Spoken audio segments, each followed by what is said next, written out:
A More Beautiful Life podcast, recognizing, appreciating, and integrating earliest life experiences.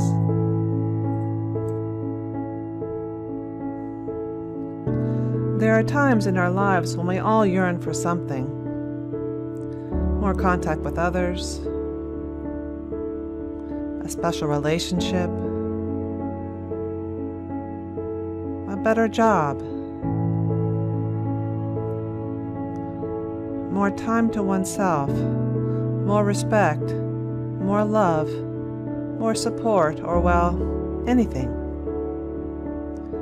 It can all be summed up in wanting a more beautiful life. You just fill in the blank for what equals beauty for you.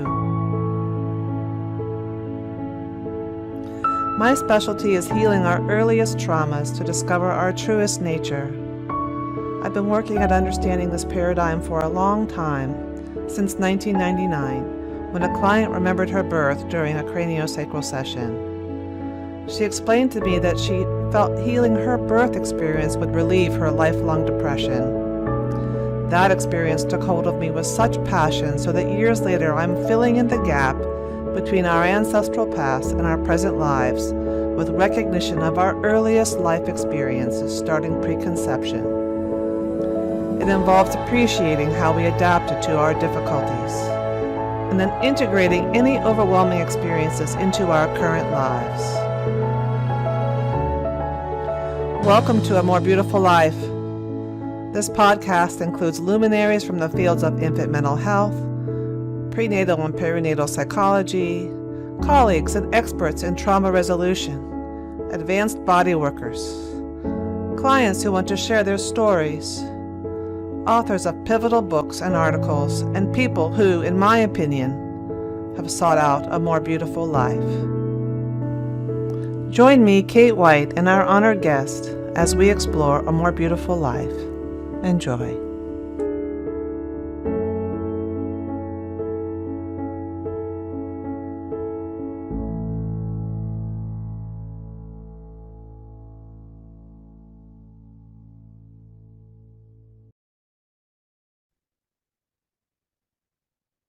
Today on the show, I have Mara Tesler Stein.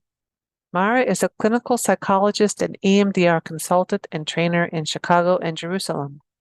She is the founder and director of the Touchstone Institute for Perinatal Training, where she offers advanced EMDR trainings, which take deep dives into the intersections and applications of EMDR and perinatal mental health. As senior faculty with the Institute for Creative Mindfulness, she also offers foundational EMDR trainings for perinatal specialists. Dr. Stein is a staunch advocate for trauma-focused care and is trained and certified in a range of integrative trauma therapies. Dr. Stein is also certified in emotion-focused family and couple therapy, Brainspotting, and is a Gottman Certified Therapist, and continues to deepen her training in clinical hypnosis, yoga-informed treatment, advanced applications of EMDR, and ego state therapies. She is the co-author with Deborah Davis of Parenting Your Premature Baby and Child, The Emotional Journey, and Intensive Parenting, Surviving the Journey Through the NICU. Her trauma work is grounded in her personal perinatal journey, which began 27 years ago, taking her through infertility, twin pregnancy, prolonged hospital bed rest, the NICU, and years of raising NICU graduates. You can find her at touchstoneinstitute.org. And today on the show, I have a friend and a colleague, Dr. Mara Tesler Stein, who's a licensed psychologist. Is that right? Licensed clinical psychologist. Licensed clinical psychologist, LCP. And she is, someone who works in the field of birth trauma the way I do. And I'm really thrilled to be spending some time with you today, Mara. Welcome to the show. Thank you so much. I'm really happy to be here. Looking forward to our conversation. Yes, we've been chatting a little bit, getting ready, and really, I have been following your career for some time. And the first place I encountered you was in that presentation that you gave for Postpartum Support International on birth trauma and EMDR and Brainspotting. And it was so rich and amazing that I just gobbled it up and But I would love for people to know a little bit more about you. So I'm wondering if you could just say a few words about yourself and the work that you do. Sure. Sure. And I just want to say that that presentation was together with a dear friend and colleague, Jana Glass. So Jana did the Brainspotting piece and I did the EMDR piece and perinatal mental health piece. So, shout out to Jana. Yeah. So I am a clinical psychologist. I have been in practice since the mid-90s. I have always been someone who was drawn to working with people grappling in the aftermath or ongoing trauma. And I actually started my career as a child and adolescent psychologist and family therapist. So early development has also been something that was always really compelling to me, and that I feel like I was sort of born in that garden of development and attachment. And that's really how I think. So in the early days of my career, if somebody would have asked me what my theoretical orientation was, I would have said I'm a developmentalist and I'm a relational therapist. So I had, really solid grounding. And then in the effort to conceive, my husband and I needed infertility treatment. And then I became pregnant with twins. And then I went into preterm labor with those twins at 24 weeks. Wow. And 24. Oh, gosh. 24. And I spent 6.5 weeks in the hospital on bed rest, on and off tocolytic medications meant to stop labor. So that was like this split in the road for me, where it felt like everything that I had done and learned and been interested in up until that point kind of set me up to then sort of become increasingly interested in perinatal mental health kinds of things, largely, because of what I saw missing in medical care. And then over time, gaps in what therapists knew and understood. And then in myself, realizing as I started to see the breadth and depth of perinatal trauma, rupture, loss, perinatal mood and anxiety, realizing that while the therapy methods and modalities that I knew were helpful, they often brought me to what I always envisioned it as like a cul-de-sac, like people would just sort of start circling. And so I thought, this was 2003. I thought, so I've been hearing about this weird sounding therapy called EMDR, and I was sure it was the flavor of the month, but I'm hearing about it a lot. Maybe I should get trained in it before I decide it's completely stupid. So I went ahead. Okay. So I went ahead and I started training, and there has been this development over time of my real passion for the utilization of this very effective, efficient, trauma-focused work for the perinatal population. I do, though, want to add that in the years between the time my kids were born and 2003, I did a lot of work around perinatal trauma in terms of research, interviewing parents, writing a book with a colleague. You wrote a book? I did. Co-wrote 2 books, actually. Well, I'm excited to hear about that. Yeah. So the first one is called Parenting Your Premature Baby and Child, The Emotional Journey. Mm-hmm. And that was for parents of premature babies and also all the people who either medically or as friends and family support them. And it's filled with quotes from parents. And then we wrote a few years later another book for all families who had had a baby in newborn intensive care. And we presented at conferences, and we taught and lectured wherever we could. We wrote wherever we could. And by we, I mean myself and Debbie Davis, who wrote Empty Cradle, Broken Heart, which I think it's been out for more than 30 years. I think it's still the best book out there that I've seen to support families. So it's something I've always wanted and done and wanted to do. And so even though I teach a lot in the EMDR framework. Now I'm an EMDR trainer Yes. and I do advanced workshops. I also teach to non-EMDR therapists. And that's really where I started, actually, was teaching to all therapists and all the people. All the people. Well, All good. the Well, people.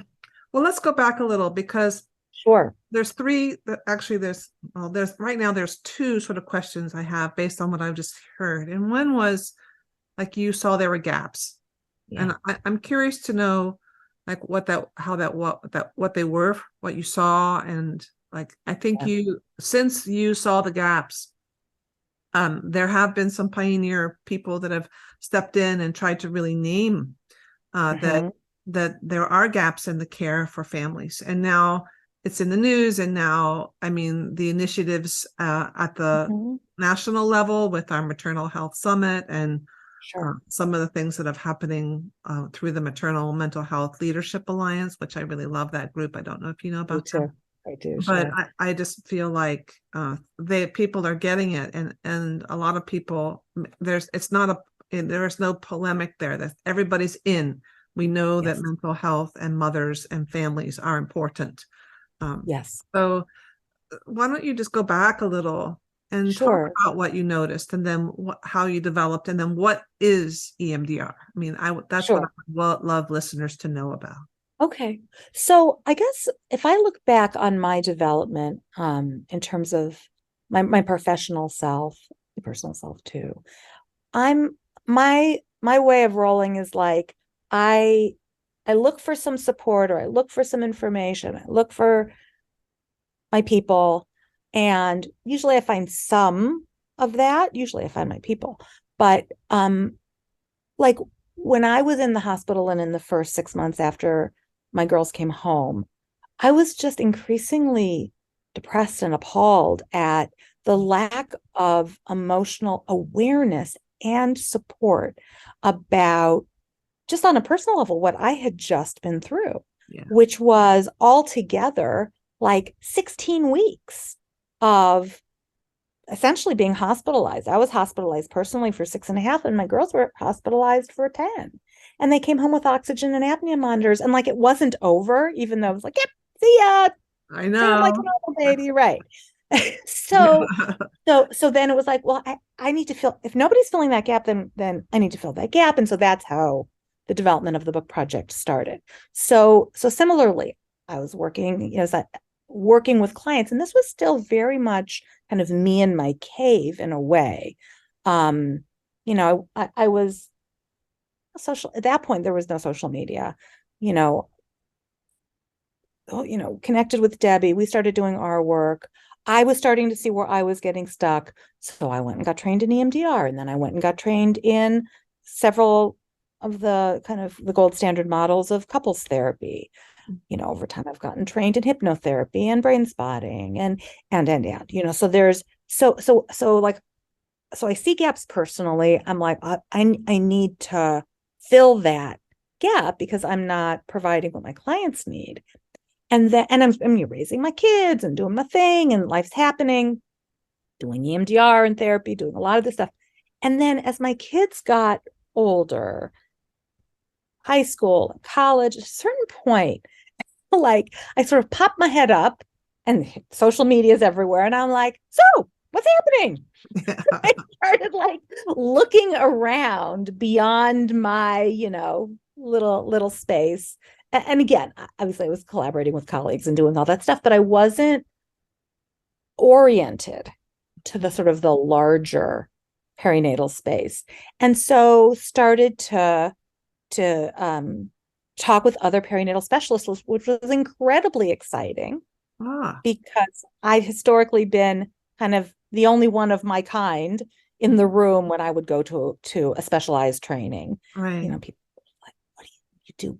Oh, that's interesting. Is that a thing? Yeah, like they're looking at me like there's trauma there. Yeah. And I've had medical professionals say, what kind of trauma are you talking about? I know. It's so that's been one of the more incredible things. Like it wasn't, now it's kind of a trauma, but it wasn't until like 2003 or 4 or 5 did. Now it kind of is recognized, but it's even taken the last 20 years for people to get, oh my God, there's trauma there. So, Right. And I think that now when people think about perinatal trauma, they immediately go to trauma during birthing. mhm. Maybe they think about perinatal bereavement when a fetus dies, when a baby dies. Mm-hmm. But one of the things that I really wanted to flesh out and help people to see was all the other places where trauma lives in Yeah. the perinatal period, Yeah. where the vulnerabilities are, Mm. where the ruptures can happen, and they can happen across so many dimensions. Yes. Yeah. Yeah. No, I have a similar vibe. I start preconception. I help people understand their layers of experience. And Yeah. I explain to my students, it's kind of like playing three-dimensional chess. I don't know if you've ever played three-dimensional chess, but you're tracking Mm-hmm. so many things Mm-hmm. that can happen, and Yeah. And uh, all the interactions, all the interactions, and intersections. yeah, and then, oh man, there's so many layers. It's a little bit more challenging to work with this trauma than and the other Yeah. traumas that I've been trained to work with. So, Yes, I think so too. Yeah. And so what I saw was that the world of trauma focused therapists, EMDR therapists in particular, because those were my trauma therapy people, um, really did not know much, if anything, about perinatal specific trauma mhm. and were kind of fascinated. Like, really, there was this, like, so how do you work with that?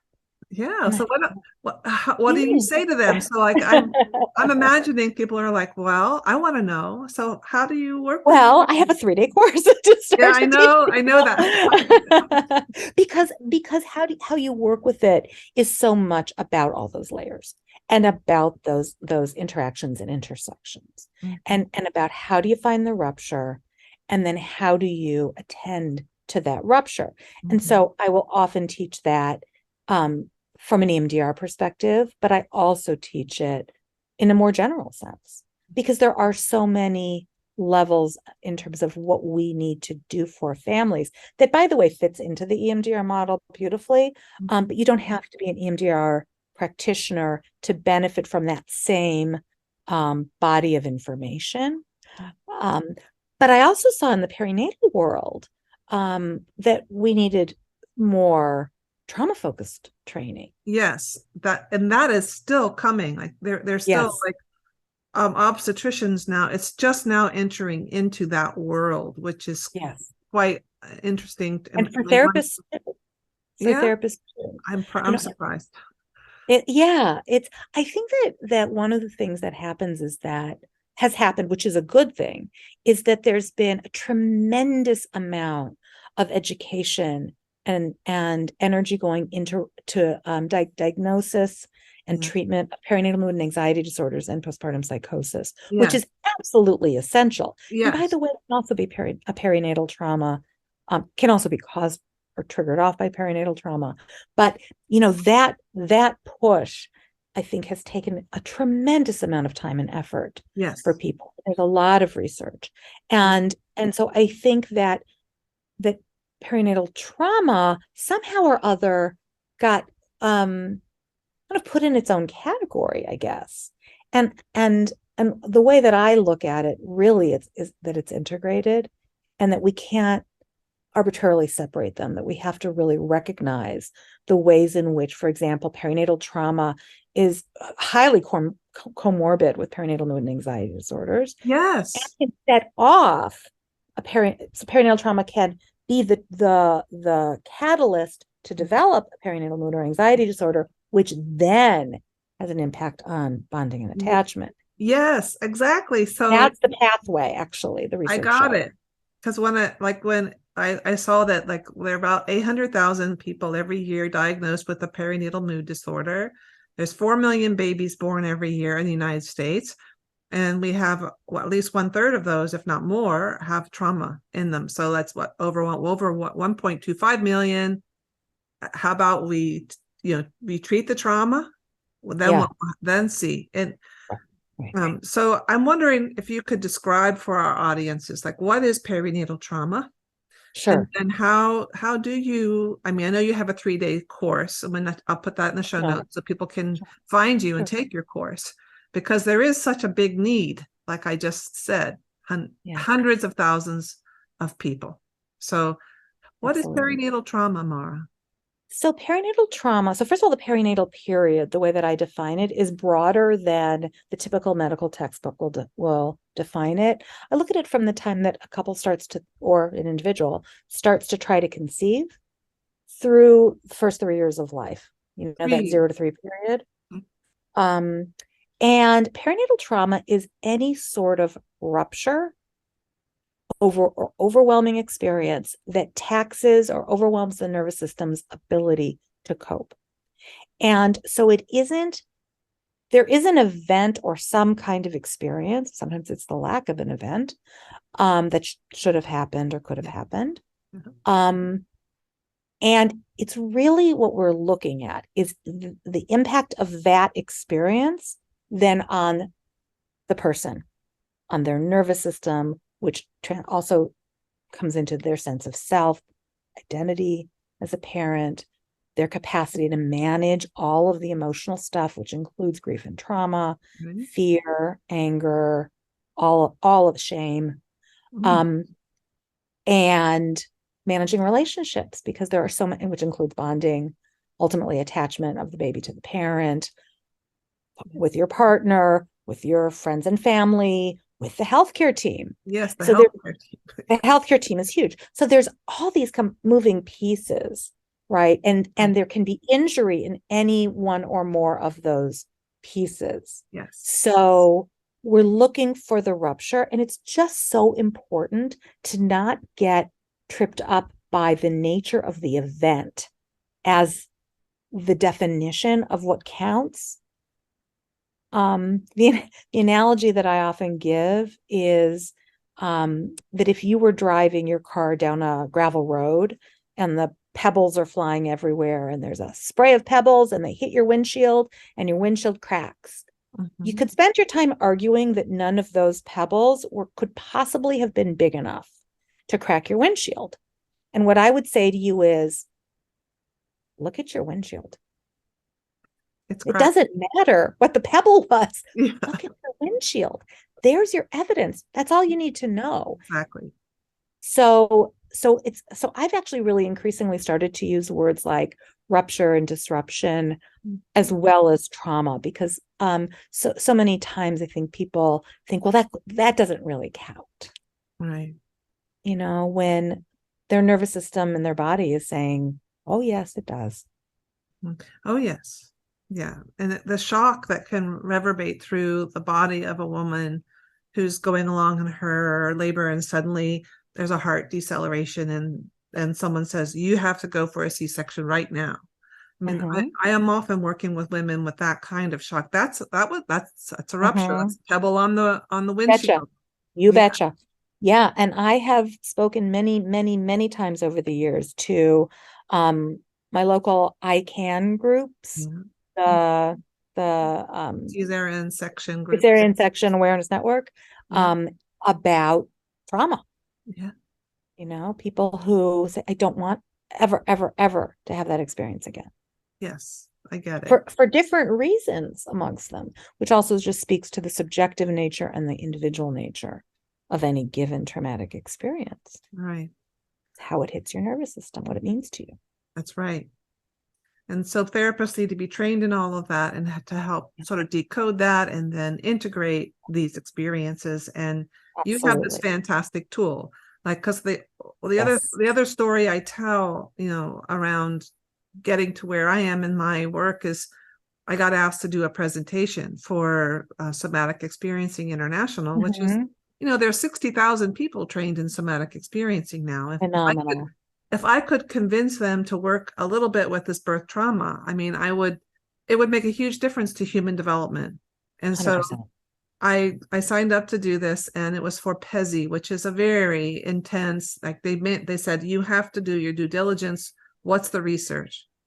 So I ended up going out and seeing what has been done. And there's cognitive behavioral therapy, EMDR, and medication. Those are the three that showed up in terms of the research. So EMDR is it has had its own growth, I've seen over time. It used to be the eye movement desensitization. Well, how do you say it? Desensitizing. Desensitization, yeah, and reprocessing. And so, but it's even now more like, if you could just demystify it a little, Sure, because there's you bet. tapping and there's Absolutely, peppers yeah. and So really what we're doing is inducing a state of what we call dual attention, where you have a foot in the past and a foot in the present. And we do alternating bilateral stimulation, which could be rapid eye movements, could be rapid tapping, could be sounds, could be a combination as well. And the theory that is the foundation for this therapy model is called the adaptive information processing model. And it's so organic. It's the idea that our bodies know how to heal. Our bodies, our physical bodies know how to heal. If I get a cut, I don't have to say to my skin, okay, you need to do this and this and this and this and this in order to heal. It just does it. yes, If it has all the ingredients that it needs and it isn't hampered by other problems. Yeah. The theory is that when trauma occurs, that natural process is disrupted. And instead of the nervous system doing what it actually already knows how to do, there's a barrier, there's a block. These are all metaphorical, but that the trauma memory is held differently, linked up differently in the nervous system, and doesn't integrate. It doesn't move into long-term memory. And so that's why when people are activated by something in the present moment, it feels like they're falling back into the memory again. Almost like in part of their nervous system, it's still happening. And so what we do with EMDR is we go directly for that information in the brain. And there's a whole method to do that so that we can help unlock, untangle, metabolize, lots of ways to think about it, so that the part of the nervous system that knows what to do with trauma, knows how to integrate and digest information, can be like, thank you, starts to do what it knows how to do, moves it out of the stuck place, moves it into long-term memory. The stuff that doesn't need to be kept sort of disappears, but the stuff that's important stays, and the whole experience transforms. Yeah. So it's a really cool method. I always say to clients, you will understand this so much better after the first time we do it. I know it sounds like I'm talking like it's some magic thing. That we see the shifts in brain function on functional MRI. We see shifts in physiologic function and in trauma activation before and after. So like we've got a ton of evidence to support its effectiveness. But it sounds wacky. It does. Well, it does sound like, okay, when you describe the procedure to people, they're like, really? Yeah. Like there's this cyst of yucky stuff in there, and you go in there with your tool and you drill in, and you have a way of having it soften, and then parts just become integrated, and then it's kind of like, sometimes I use the analogy of the burl on the trees. You know how when trees get hit by things, they create this burl, which then we harvest for art, and how really once the trauma has been integrated, it can become a gift or an art or I love that metaphor. But post-traumatic growth is another way. But we are actually, it could become art, and so yes. And I use this a slightly different metaphor. I talk about, I'll share the video. We made a little stop action video describing EMDR. It's like weaving. So I'll share that with you. I think it's self-explanatory, and you're welcome to share it with people. Yeah, I'll put it in the show notes. Yeah. That just describes similarly, like this, all these tangles, when they get untangled and rewoven, you step back and you're like, I wouldn't have chosen that, but that's still kind of interesting. It's like the burl is art. Yes. So do you use, like, when I try to understand what happens in this bilateral tapping, People have said, well, there's a nurturing space and a safe space. I mean, do you do Yeah, that? so there are 8 phases and 3 prongs to EMDR. So we start with history taking in a very neurobiologically informed way. We do lots and lots of preparation and resourcing, and that's where you'd find safe state or calm state, where you'd work with people on lots of somatic techniques, centering or grounding, of connecting to what already exists in the nervous system as resources for affect regulation, also interpersonal supports, all that kind of stuff. And make sure that's really solid. And then you can move into the reprocessing phases. Because you wouldn't jump into reprocessing with somebody you wouldn't jump into surgery with somebody who was unstable to survive a surgery. Right. For example, same idea. First we do stabilization, and then we move into reprocessing. Right. So all of that is part of EMDR. So past, present, and future, all of those elements also get addressed. It's really comprehensive, and it's very creative and flexible, which I think it sometimes gets a bad rap on, like, oh, it's a protocol. I was somebody who was like, I don't do protocol therapy. I'm not doing that. And then again, I said, like, okay, maybe I should get trained in this. And it's not rigid in the ways that I think people might imagine. When you're first learning it, we trainers can be very, especially when it comes to the reprocessing, like very much, no, you need to do all the things. And that's largely because you need to learn the method. Also, the research supports doing all the things in the protocol. Right. And how you do those things still remains very individual.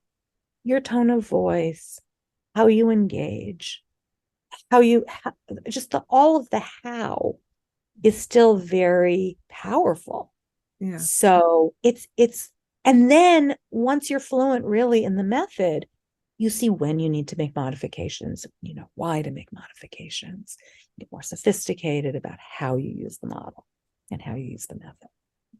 Oh, wow. Good. That feels very satisfying to hear you describe it. Now, you started the Touchstone Institute. So can you describe to people what that is and a little bit more about what you're doing now?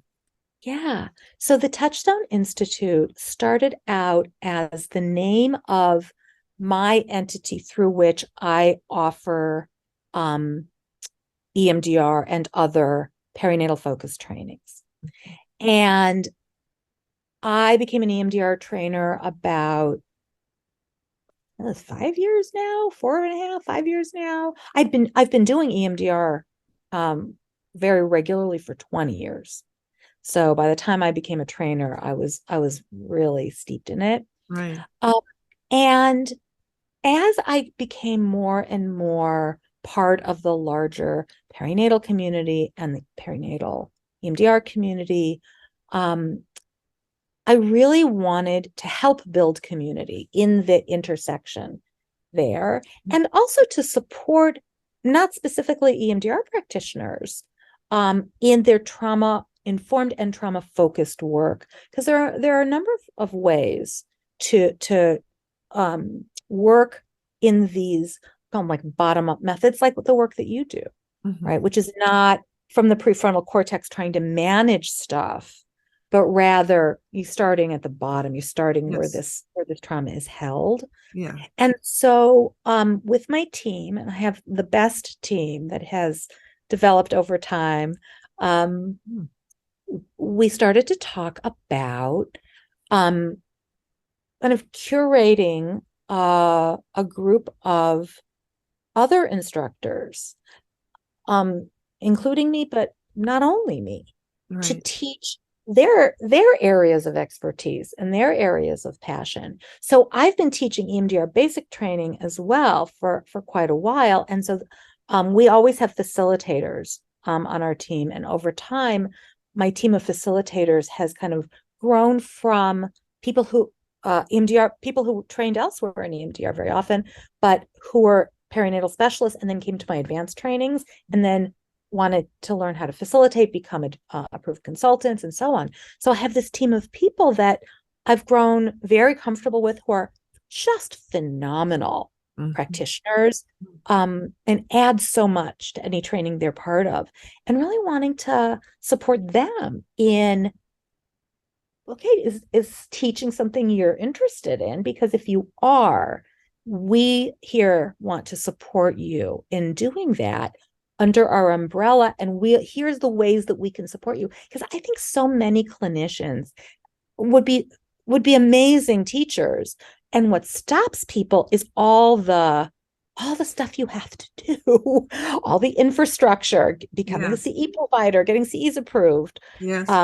How do I advertise? Who's going to come? I mean, it's simple and not simple at the same time, and it takes time. And so it's something that we've already done and continue to do. So the Touchstone team, we have a real amazing marketing person who knows perinatal mental health and knows marketing. Voila. Because I don't know marketing. I don't know how to do that. But, so then the people can do what's good for them and what they know how to do.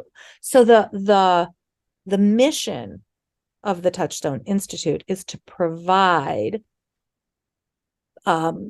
trauma-focused training to clinicians.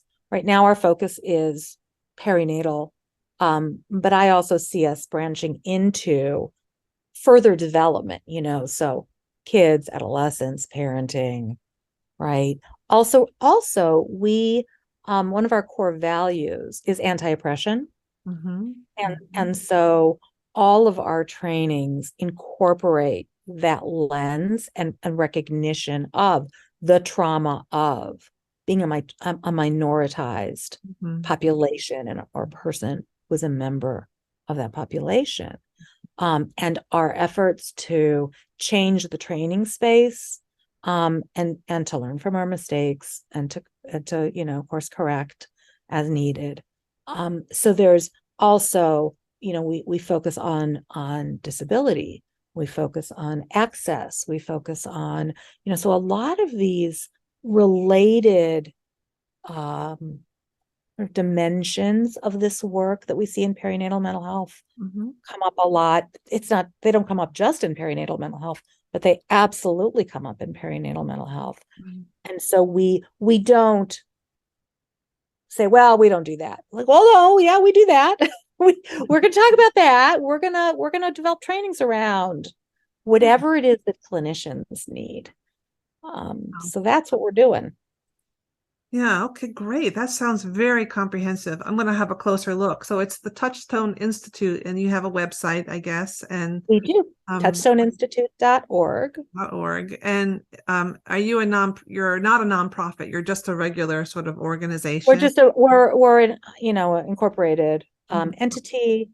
And we're starting a free lunch and learn series that we're calling Tuesday Tea.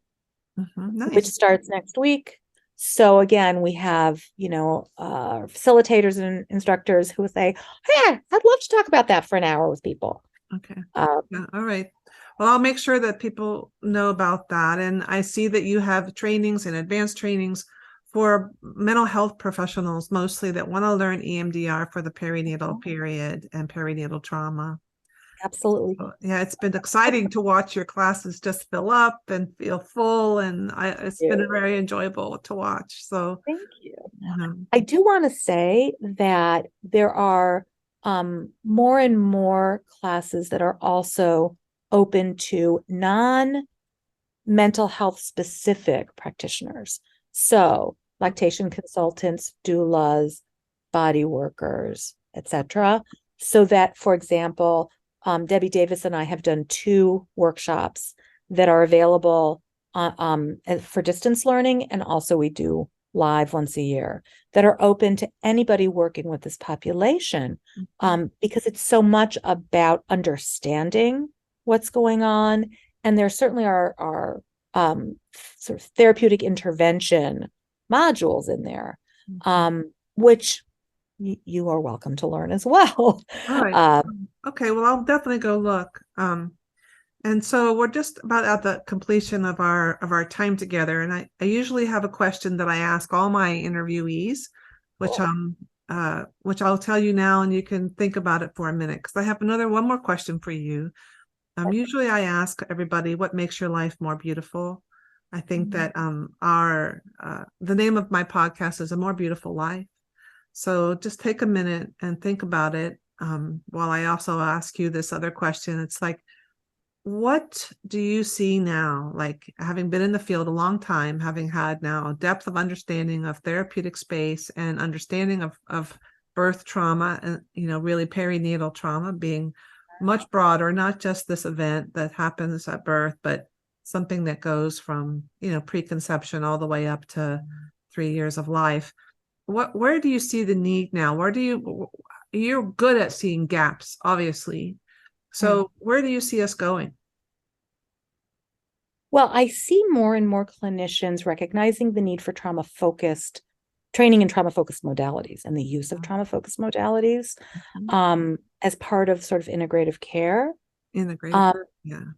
And I also think that there is increased focus from non-specialists, growing awareness of the perinatal period in general, and I hope growing recognition that it is a developmental period for families. Yes. Exactly. And how important it is to function in a developmentally supportive relationship-based way, and how therapeutic that is, no matter what kind of therapist you are, no matter what kind of practitioner you are. The healing power of those connections is also part of any trauma-focused modality, right? You can get benefit if a computer does the bilateral stimulation, but you get much more healing in relation with your therapist. Right. So I do see good things happening. I see more excitement. I see more interest. I see the body getting more attention, which makes me very happy. Yeah. That's my domain, really helping people understand the felt sense and the sensations of who we are in our bodies. And I find that this period of time, perinatal, to be just rich. It's not just about recovery or repair of rupture. There's deep spiritual meetings and just like connecting with who we are, our whole family, our whole generation. I mean, it has huge, and the multi-generational pieces too. So many layers. So many layers. And so, like, to be a perinatal specialist, you really are standing at a very important threshold moment for not just for that family, but for that culture, that society, that human development in general.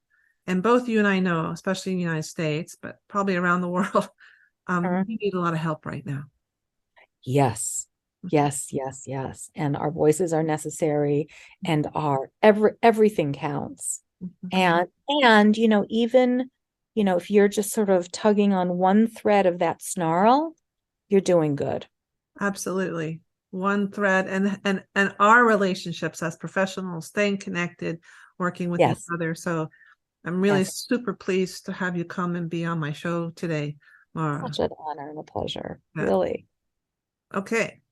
So what makes your life more beautiful? So, I mean, it's the connections. Yeah. It's all the relationships, and it's all the levels of relationships. So it's getting to see my kids all the time now that I've moved to Israel, because they already were living here. It's new people that I'm meeting and their warmth and hospitality and, just warm, open hearts. It's, I mean, even on the level of, so I have 4 kitties, and one of them has finally figured out that, like, snuggling is a thing she could do. I don't know. Weird kid. And, she'll climb on me and lay on me here. So from the most kind of primal, just somatic kind of experience to, I can get to any of my kids within a couple of hours or less, which is way better than living 6,000 miles away, I have to say. Way better. Way better. Mm-hmm. And so just that fills me. That makes me smile. Yeah. Well, Yeah. thank you. Thank you so much for your answer and for your presence and for all the good work that you're doing in our world, Mara. So thank you. The work you're doing is powerful, so powerful, and I'm excited that we're connected. Yeah, good. Thanks. You've been listening to A More Beautiful Life podcast. To support our show, please go to Patreon /A More Beautiful Life.